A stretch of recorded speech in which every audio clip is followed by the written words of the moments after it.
Now, the federal government is being accused by environmental groups of environmental vandalism after giving the green light to a 40-year expansion of Australia's biggest gas operation. Woodside's North West Shelf project in Western Australia's Pilbara has now cleared both state and federal approval processes to keep operating until 2070. The government insists it's subject to strict conditions involving cultural heritage and air quality, but the decision has left Indigenous custodians and environmental groups devastated. Let's bring in political reporter now, Pablo Vinales, who's at Parliament House. Good morning, Pablo. What has the Minister, Murray Watt, said about why he's approved the extension?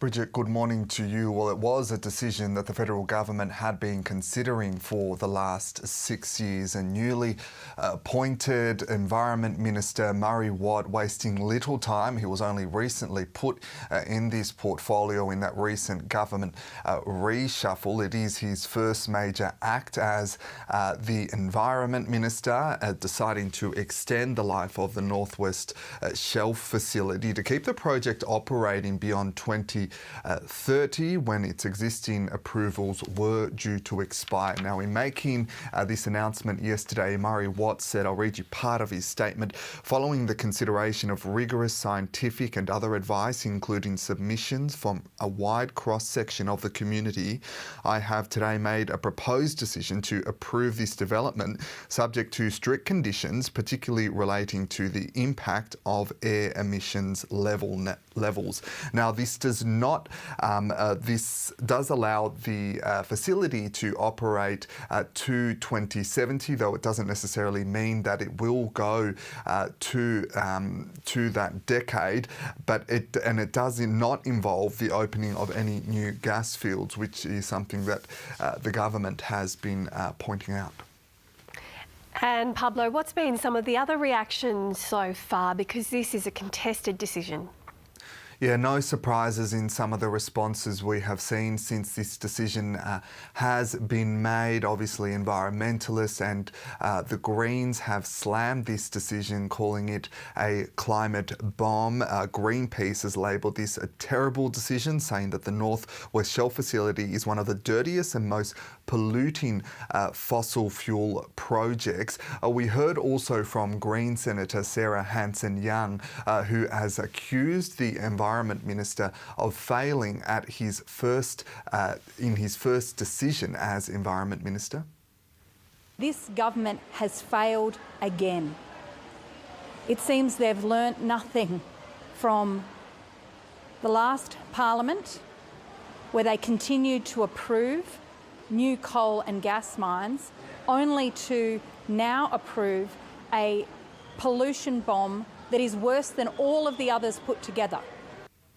Now, we have heard from the coalition that has welcomed this decision, but it is almost certain that it will be challenged in the courts given the fierce opposition we have seen from the Greens, from cultural heritage groups and traditional landowners. Bridget. Pablo, thanks very much. Let's get more news now with Emma. Thank you. The family of an Aboriginal man with a disability who died in police custody in Alice Springs this week is demanding answers. The 24-year-old Warlpiri man died after being restrained by off-duty police officers in Coles on Tuesday afternoon. NT Police says officers began CPR when the man stopped breathing. First People's Disability Network CEO Damien Griffiths says Australia needs to address the issue of deaths in custody once and for all. We're now approaching 600 First Nations people who have died in police custody. I mean, that's an extraordinary number, and as a country, we need to be outraged about this. In breaking news, a man has been charged with murder over a fatal house fire in Sydney which claimed the life of an 80-year-old man. Fire crews found the elderly man's body inside the home at Croydon in Sydney's inner west early yesterday morning. After an intensive search, a 50-year-old man who had also been living at the home was arrested on the Central Coast last night. Benjamin Netanyahu has told the Israeli parliament that Israel has killed Hamas leader Mohammed Sinwar in Gaza. Hamas has not yet confirmed Sinwar's death. It comes as the EU's top diplomat says Israeli strikes in Gaza go beyond what is necessary to fight Hamas. Swiss authorities say a deluge of ice, mud and rock has crashed into a mountain village after a huge chunk of glacier broke off in the Swiss Alps. About 300 people from the village of Blutton had been evacuated earlier this month after geologists said there was an imminent risk of an avalanche of rock and ice. One person has been reported missing. The New South Wales Premier has hinted at providing further support for flood-affected residents.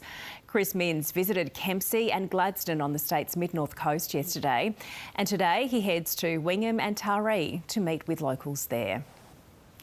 Scientists from James Cook University believe climate change is allowing sharks to range further than ever before. Researchers tracked a bull shark swimming from the Indian Ocean to the Atlantic Ocean for the first time, a journey made possible by an unusual corridor of sea surface temperature warmer than 19 degrees.